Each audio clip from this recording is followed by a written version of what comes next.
अथ श्रीयोगवासिष्ठे निर्वाणप्रकरणस्य उत्तरार्धे पञ्चाशदधिकशततमः सर्गः। मुनिरुवाच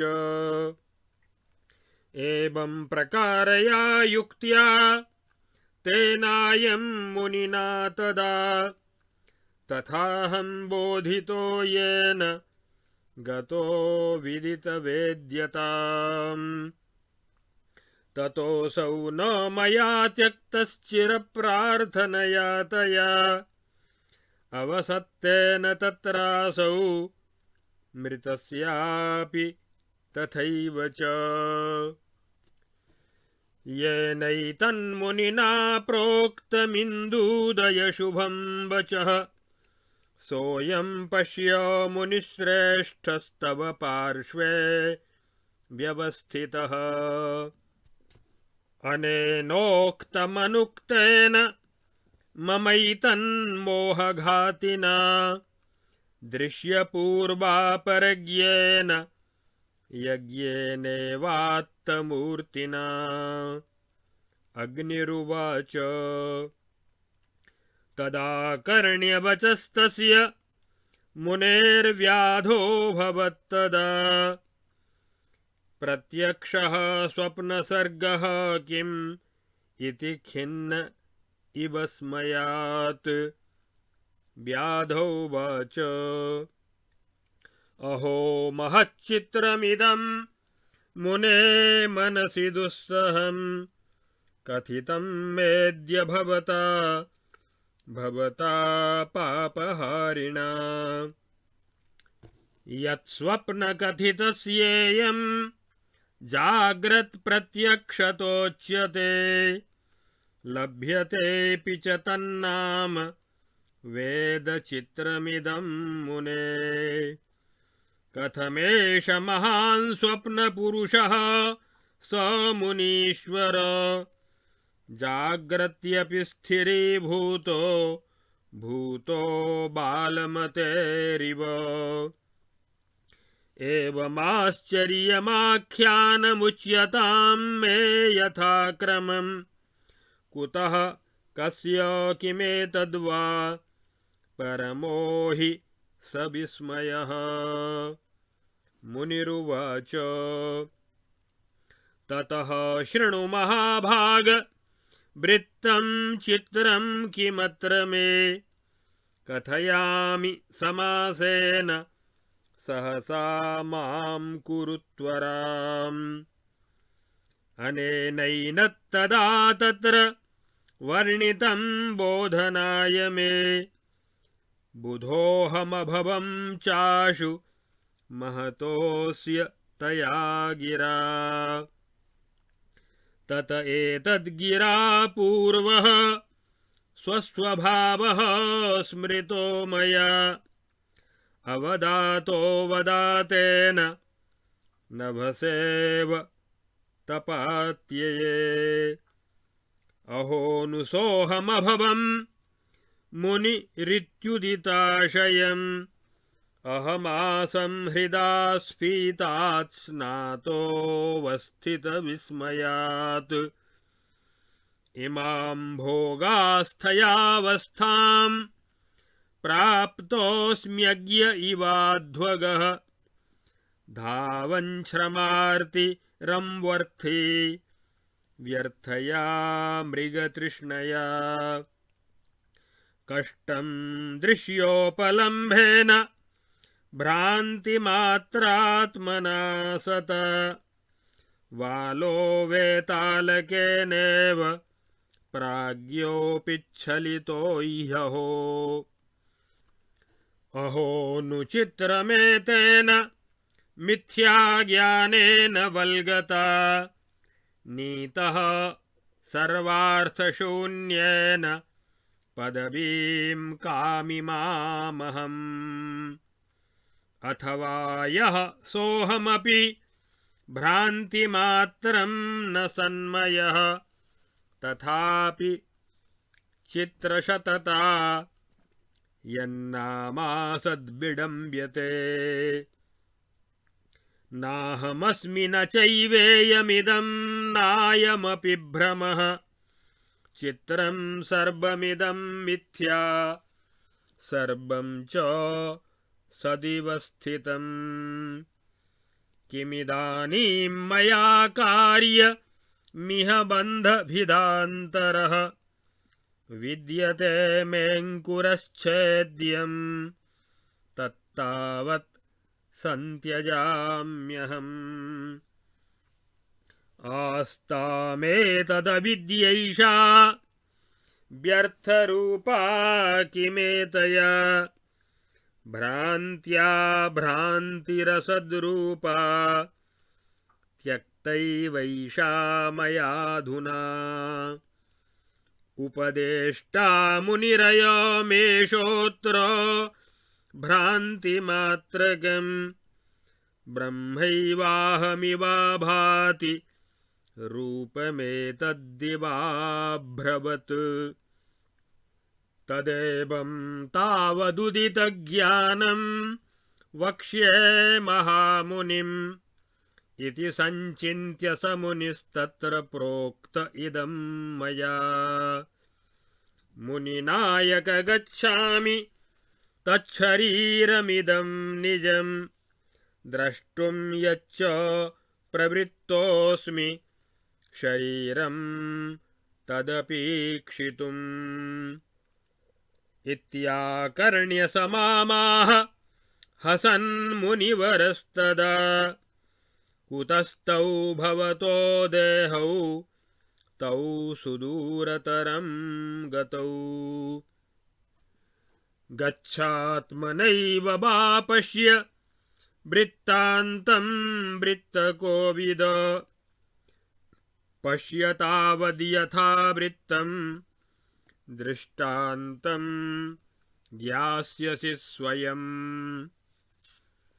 इति संचिन्त्य तं देहं विदम्भूसत्तयास्मिकं त्यक्त्वा चिदात्मा तत्प्राणात् पवने योजितो मया प्राक्तनं देहमालोक्य यावदायाम्यहं मुने इहैव तावत् स्थातव्यमित्युक्त्वाहं गतो नीलम् अथ वातरथारूढो गगनं भ्रान्तवानहं पुष्पामोद इवानन्तं गत्वा च त्वरया चिरम् ततश्चिरमपि भ्रान्त्वा यदा गलविलं चलन् अहं न प्राप्तवांस्तस्य किञ्चिदस्याशयस्थितः तदा खेदमुपायातः परमं पुनरागतः इदमेव जगज्जाल महमालानमात्मनः इहेमं लब्धवानग्रे ततो मुनिमनुत्तमम् पृष्टवानहमेकाग्रस्तत एवमिदं गृहे किमेतद्भगवन् ब्रूहि पूर्वापरविदाम्बर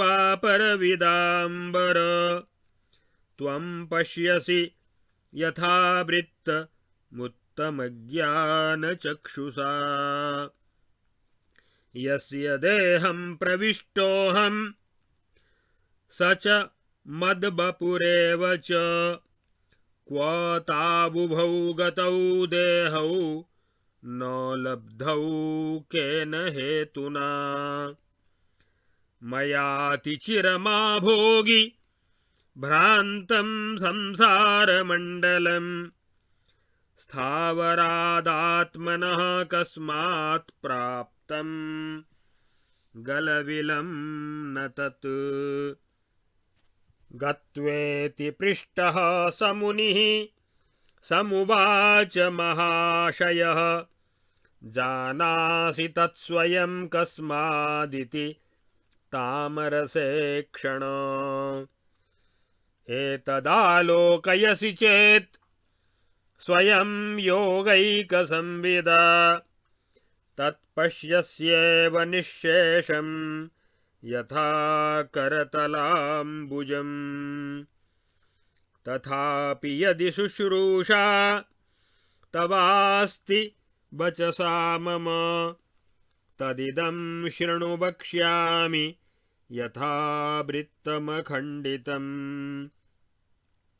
तपस्तामरसोष्णांशुः कल्याणकमलाकरः ज्ञानाब्जस्य हरेर्नाभिर्नास्ति तावदयं भवान् स त्वं कदाचित् तपसि स्थितः स्वप्नदिदृक्षया कस्यचिद्धृदयं जन्तोः प्रविष्टः पुष्टसंविदा यत्त्वं प्रविष्टो हृदयं तत्रेदं भुवनत्रयं दृष्टवानसि विस्तीर्णं रोदसी विपुलोदरम्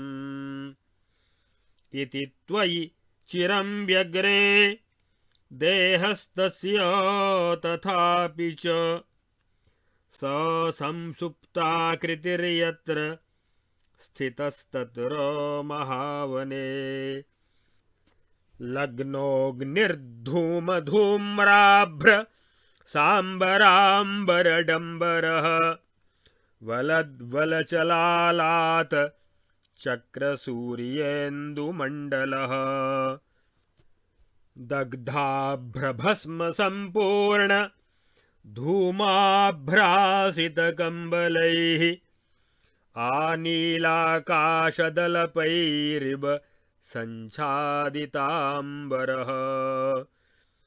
दरीगृह विनिष्क्रान्त सिंह निर्हादतर्जितैः स्फुटैश्चटचटास्फोटैर्जडीकृतदिगन्तरः तालीतमालमालानां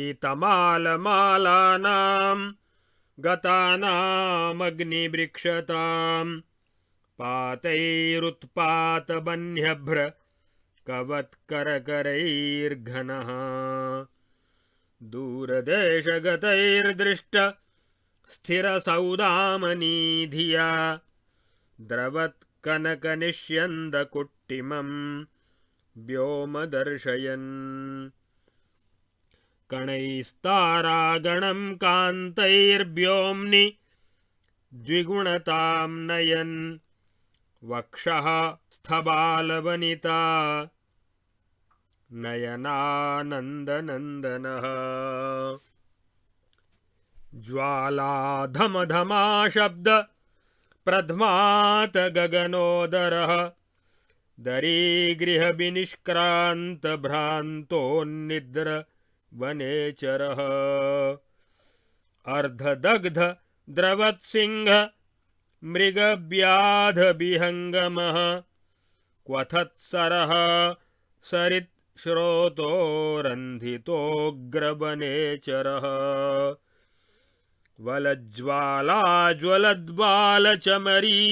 वलज्ज्वालाज्वलद्वालचमरीचारुचञ्चुरः दह्यमानवन प्राणि मेदो गन्धावृताम्बुदः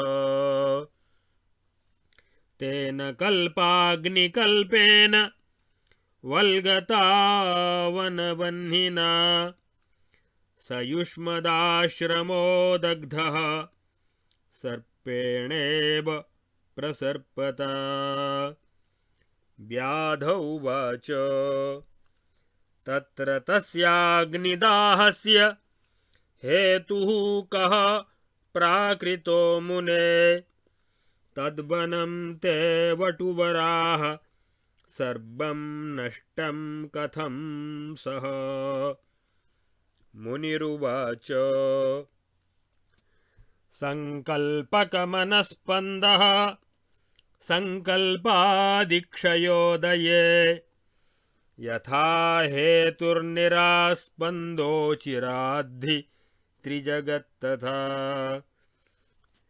हृदये च वनान्ते च क्षोभाक्षोभेषु कारणम् यथा स्पन्दोचिरात् स्पन्दस्तथा त्रिजगतामिह धातुः संकल्पनगरम् जगत्तत्स्पन्दनं त्विह प्रचोदयक्षयक्षोभ वर्षावर्षादिकारणम् ब्रह्मादिमानसोऽप्यस्य सोऽप्यन्यत्र चिदम्बरे इत्यपर्यवसानेयम् शान्तैका चिन्नभो गतिः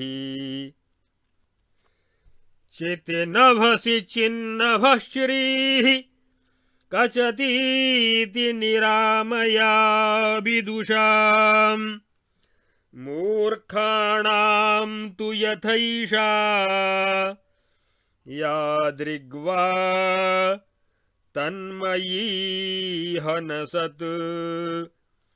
इत्यार्षे श्री वासिष्ठमहारामायणे वाल्मीकीये देवदूतोक्तमोक्षोपायेषु निर्वाणप्रकरणस्य उत्तरार्धे अविद्योपाख्यानान्तर्गत विपश्चिदुपाख्याने शवोपाख्याने परमोपदेशो नाम 50अधिकशततमः सर्गः। अथ 150अधिकशततमः सर्गः। अन्यमुनिरुवाच तत्र ते नगरं तानि गृहाणि तरवश्च ते क्षिप्रेण शुष्कतृणवत् सर्वं भस्मत्वमागतम्। तत्रैवं भस्मतां प्राप्ते सुप्ते ते भवतस्तव तनु तथातिसन्ताप विदारितमहाशिले। शशाम शनैर्बह्निर्निःशेषीकृतकाननः परिपीतार्णवोऽगस्त्य इवास्तं समुपाययौ। तस्मिन्नस्तं गते बह्नौ तद्भस्मेद्धं सुशीतलम् दुधावकणशो वायुरशेषम् पुष्पराशिवत्। ततो न ज्ञायते नासीत् क्वाश्रमः क्व तनु तथा क्व पेटकं बहूनां तत् स्वप्नपूर्जाग्रतो यथा। अभावमुपयाते ते यदैवं भवतस्तनु स्वपतस्ते भ्रमवतः संविदेव विजृम्भते। तस्मात् क तद्गलबिलं विराडात्मा सचक्वते दग्धो दग्धस्य सौजस्कः सौजस्कस्यैव देहकः। लब्धवानसि नो तस्माद्धेतोर्देहद्वयं मुने अनन्ते स्वप्नसंसार जाग्रतीहावतिष्ठसे। तदेवं स्वप्न एवायं जाग्रद्भावमुपागतः सर्वे वयमिह स्वप्नपुरुषास्तव सुब्रत। अस्माकं त्वं स्वप्ननरस्तव स्वप्ननरा वयम् अयमेव चिदाकाशः सर्वदात्मात्मनि स्थितः। ततः प्रभृति संपन्नो भवान् स्वप्ननरो भवन् जाग्रत् प्रत्ययवान् जाग्रन्नरो गार्हस्थ्य सुस्थितः। एतत्ते कथितं सर्वं यथावृत्तमशेषतः अनुभूतं सुदृश्यं च ध्यानेनैतच्च पश्यसि।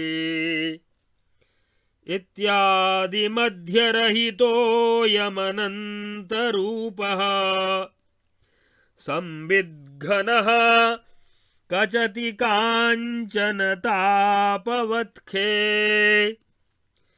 तत्फाललोलबपुरात्मनि चिन्मयात्मा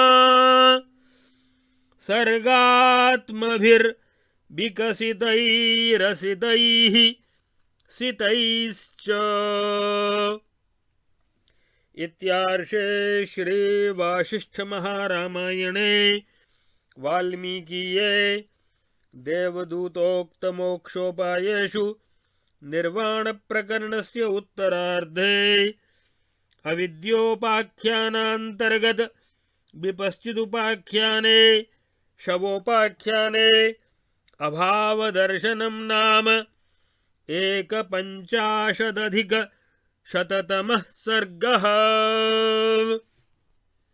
अब आगे यहाँ इस योग वासिष्ठ महारामायण के निर्वाण प्रकरण के उत्तरार्ध के 150 और 151वें सर्ग में जो मुनि और व्याध के बीच में संवाद चल रहा है, उस संवाद में मुनि के उपदेश से उस व्याध को आत्मज्ञान की प्राप्ति होती है और फिर वह पूर्व देह में गमन की असमर्थता के विषय में प्रश्न करने पर देह आदि के भस्म होने के प्रसंग में मुनि के आश्रम और दोनों शरीरों के जलने तथा वायु द्वारा उस अग्नि के शांत होने का वर्णन इन 2 सर्गों में किया गया है।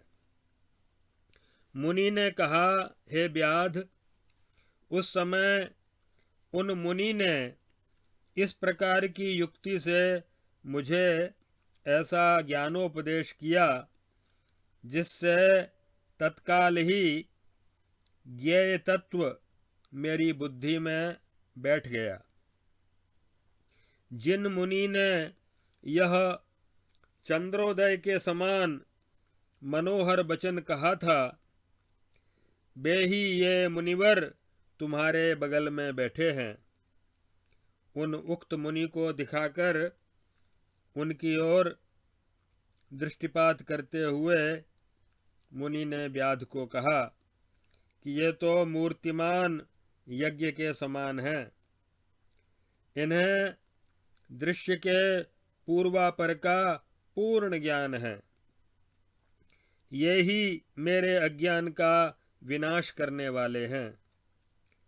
यद्यपि मैंने इनसे कहने के लिए प्रार्थना नहीं की थी, तथापि इन्होंने ही मुझसे यह बात कही थी। अग्नि बोले, हे विपश्चित, उन मुनि की वह बात सुनकर वह व्याध उस समय विचारने लगा कि यह स्वप्न सृष्टि प्रत्यक्ष कैसे हो गई। इस प्रकार सोचकर उसे महान विस्मय हुआ, अत्यंत आश्चर्य हुआ। तब व्याध ने कहा, हे मुने, भवताप का अपहरण करने वाले आपने अभी अभी जो बात मुझसे कही है वह तो महान आश्चर्यजनक है और मेरे मन में स्थिर नहीं हो रही है, मेरे मन में बैठ नहीं रही है। हे मुनिवर, स्वप्न में जिनका आपने अपने उपदेश के रूप में वर्णन किया था, उन्हीं की जागृत में प्रत्यक्षता बतला रहे हैं और मैं भी उन्हें प्रत्यक्ष देख रहा हूँ, इसीलिए मैं इसे परम विस्मय की बात मानता हूँ। मुनि बोले, हे महाभाग व्याध, तदनंतर यहाँ मेरी कौन सी विस्मयजनक घटना घटी, उसका मैं संक्षेप में वर्णन करता हूँ, सुनो। सहसा एकदम उतावली मत करो। तुम्हारे समीप बैठे हुए इन मुनिवर ने उस समय वहाँ मुझे ज्ञानोपदेश करने के लिए वैसा वर्णन किया था और मैं उन महात्मा की उस वाणी से तुरंत ज्ञान संपन्न हो गया। तत्पश्चात उनकी वाणी के प्रभाव से मुझे अपने पहले के अनादि सिद्ध सन्मात्र रूप निर्मल स्वभाव का स्मरण हो आया। फिर तो मेरे हृदय में यह भावना जाग उठी कि मैं ही वह मुनि था। ऐसा ध्यान आते ही प्रचुर आश्चर्यवश स्नान किए हुए की तरह मेरा हृदय आर्द्र हो गया। मैं विषय भोग की आसक्ति से हटकर, विषय भोग की आसक्ति को छोड़कर इस अवस्था को प्राप्त हो गया हूँ।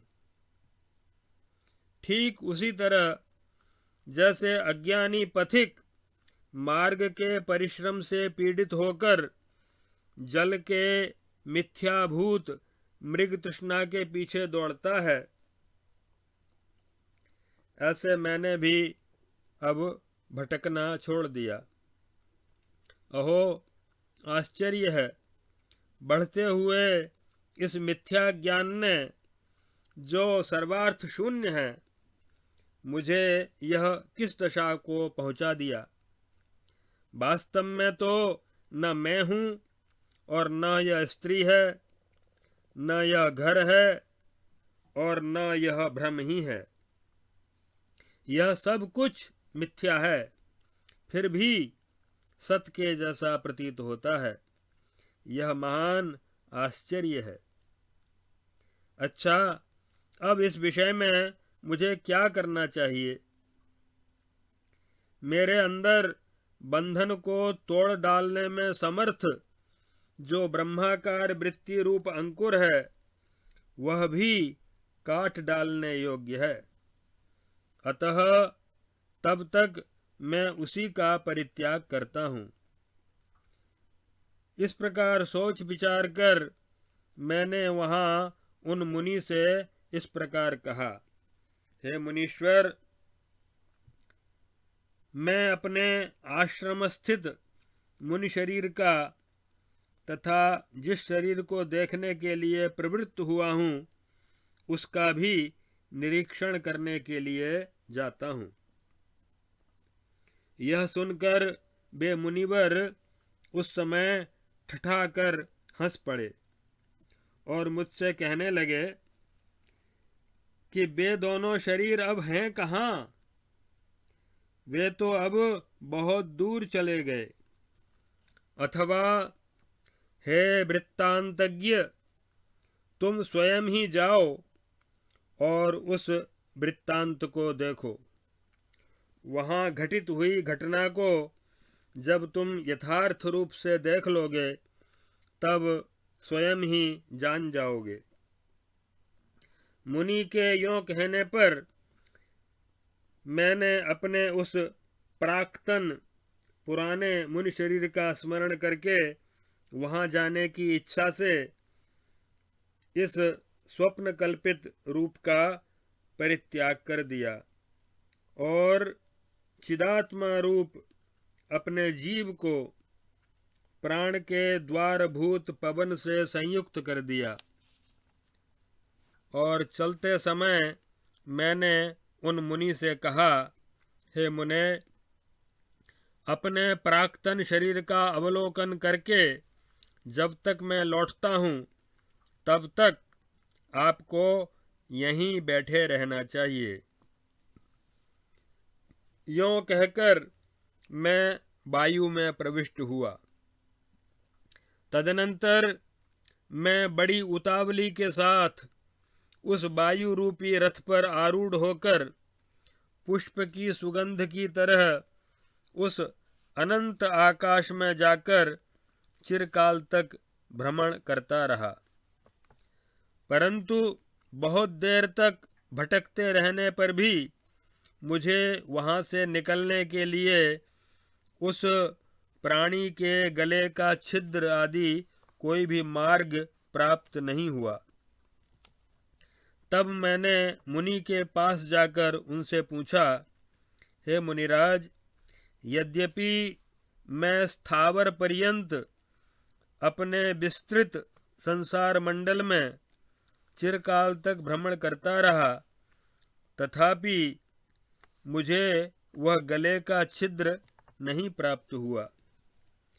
इसका क्या कारण है? मेरे इस प्रकार प्रश्न करने पर वे महाशय मुनि बोले, हे कमल नयन, तुम उस शरीर वृत्तांत को उपदेश किए गए बिना ही स्वयं अपनी बुद्धि से कैसे जान गए? यदि योग से एकाग्र हुई बुद्धि के द्वारा तुम स्वयं ही इसका अवलोकन करते हो, तब तो हाथ पर रखे हुए कमल की तरह तुम्हें उसका पूर्णतया ज्ञान है ही। तथापि यदि तुम्हें मेरे मुख से सुनने की इच्छा है तो मैं उस यथाघटित वृत्तांत का पूर्ण रूप से वर्णन करता हूँ। सुनो। तुम अपने को जैसा समझते हो वैसे व्यष्टि जीव रूप नहीं हो। तुम तो समस्त प्राणियों के तप रूपी कमल के लिए सूर्य रूप हो। कल्याण रूपी कमलों की खान और भगवान श्री हरि के नाभि कमल की कर्णिका अर्थात हिरण्यगर्भ हो। वही तुम किसी समय व्यष्टि भाव रूप स्वप्न देखने की इच्छा से तपस्या में स्थित होकर उस पुष्ट हुई बुद्धि के द्वारा किसी प्राणी के हृदय में प्रविष्ट हुए, और उस समय जिस हृदय में तुमने प्रवेश किया था वहाँ पृथ्वी और स्वर्गलोक जिनका उदर है, उस विस्तृत त्रिलोकी को आपने देखा था। इस प्रकार यद्यपि तुम वहाँ बड़ी देर तक स्वप्न देखने में व्यग्र थे, तथापि तुम्हारे शरीर में तथा महावन में सोए हुए उस जीव के शरीर में जिसमें तुम स्थित थे आग लग गई, और फिर तो धुएं से धूमिल हुए मेघ रूपी वस्त्रों से आच्छादित आकाश चंदोवा के जैसा मालूम पड़ने लगा। अलात चक्र के जैसी उड़ती हुई बड़ी बड़ी चिंगारियां सूर्यमंडल एवं चंद्रमंडल सी जान पड़ने लगी। उस अग्नि ने जले हुए मेघों पर भस्मपूर्ण धुएं के मेघरूपी कंबलों द्वारा आकाश को ऐसा आच्छादित कर दिया था मानो वे नीले आकाश दल की तरह रक्षा कर रहे हों।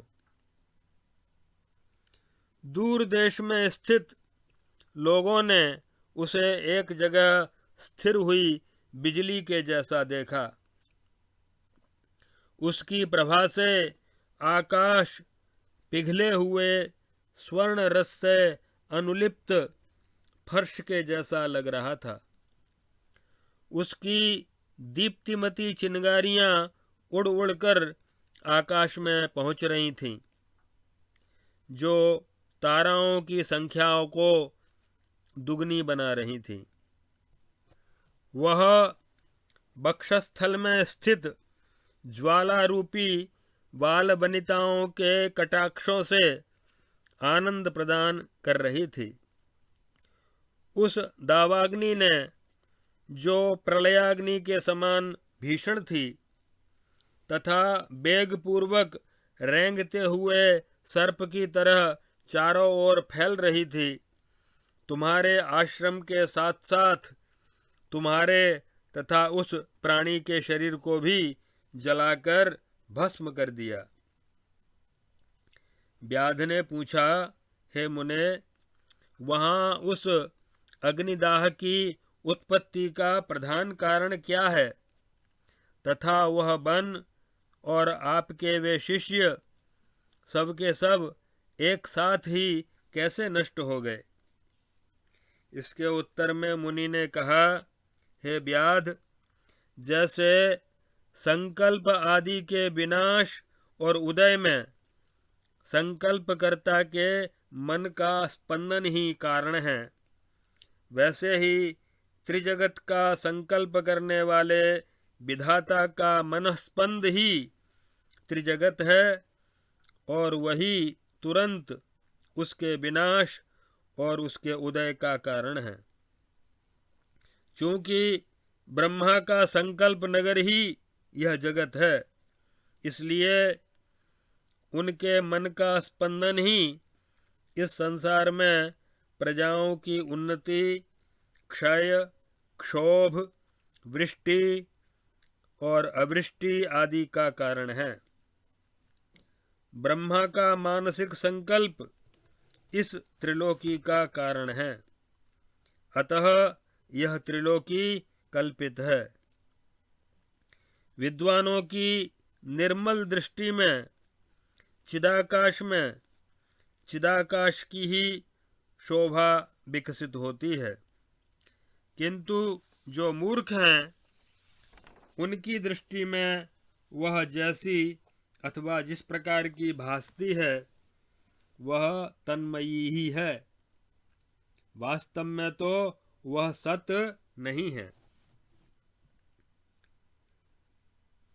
वहां पर जो समागत मुनि आए थे, उन समागत मुनि ने कहा कि हे मुने, वहां उस अग्नि ने दोनों शरीर और आश्रम, नगर और वे घर और वे वृक्ष आदि सबको सूखे तिनके के समान शीघ्र ही जलाकर राख का ढेर बना दिया तथा अत्यंत दाह के कारण जिसकी बड़ी बड़ी शिलाएं फट गई थीं, ऐसे तुम्हारे उस आश्रम में सोए पड़े हुए वे दोनों शरीर भी भस्म हो गए।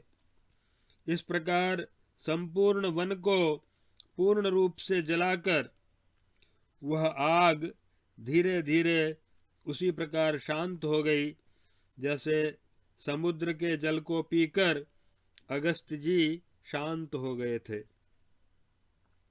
तत्पश्चात वह अग्नि अदृश्य हो गई।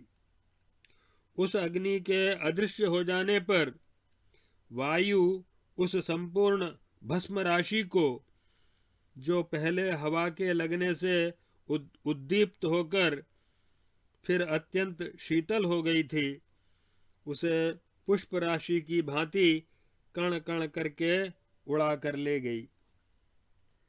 इससे अब तो वहां पता ही नहीं चलता था कि वह आश्रम कहाँ था और वे दोनों शरीर कहाँ चले गए, तथा जो पेटी की तरह बहुत से लोगों का निवास स्थान था, वह नगर जागृत पुरुष के स्वप्न नगर की तरह कहाँ विलीन हो गया। इस प्रकार जब तुम्हारे तथा उस प्राणी के शरीर का अभाव हो गया, उस समय तुम स्वप्न के भ्रम से ग्रस्त थे, परंतु इस समय तुम्हारी संबित ही, तुम्हारी बुद्धि ही स्फुरित हो रही है। इसलिए कहाँ तो बाहर निकलने का द्वारभूत उस प्राणी के गले का छिद्र और कहाँ तुम्हारा वह विराट आत्मा, अर्थात दोनों में महान अंतर है। क्योंकि ओज सहित जले हुए उस प्राणी का ओज सहित शरीर भी तो जल गया था।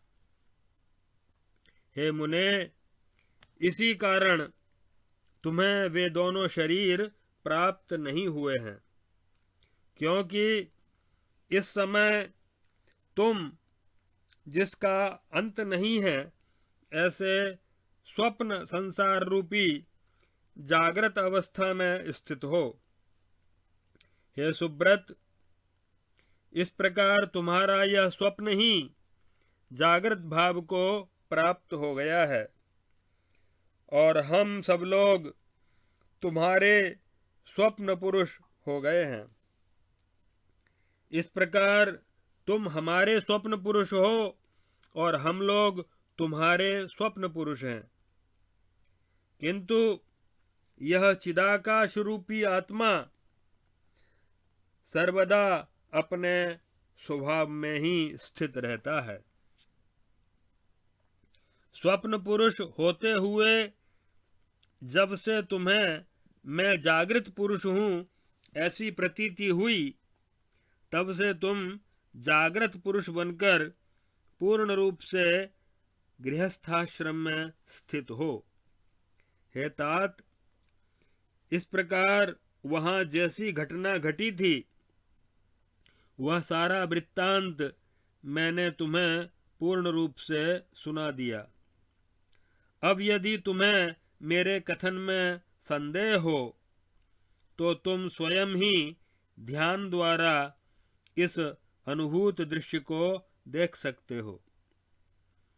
इस प्रकार जो आदि और मध्य से रहित है, जिसका रूप अनंत है तथा शरीर अपनी विकसन शक्ति के उत्कर्ष से चंचल हो रहा है, ऐसा यह संविद घन ज्ञान स्वरूप चिन्मयात्मा ही स्वयं अपने आप में अनेक शुभाशुभ सृष्टियों के रूप में आकाश में फैले हुए सूर्य के सुनहले घाम की तरह विकसित होता है।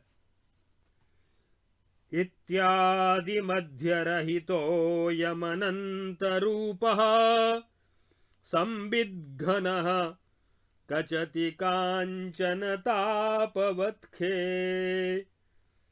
तत्फाललोलबपुरात्मनि चिन्मयात्मा सर्गात्मभिर्विकसितैरसितैः स्थितैश्च।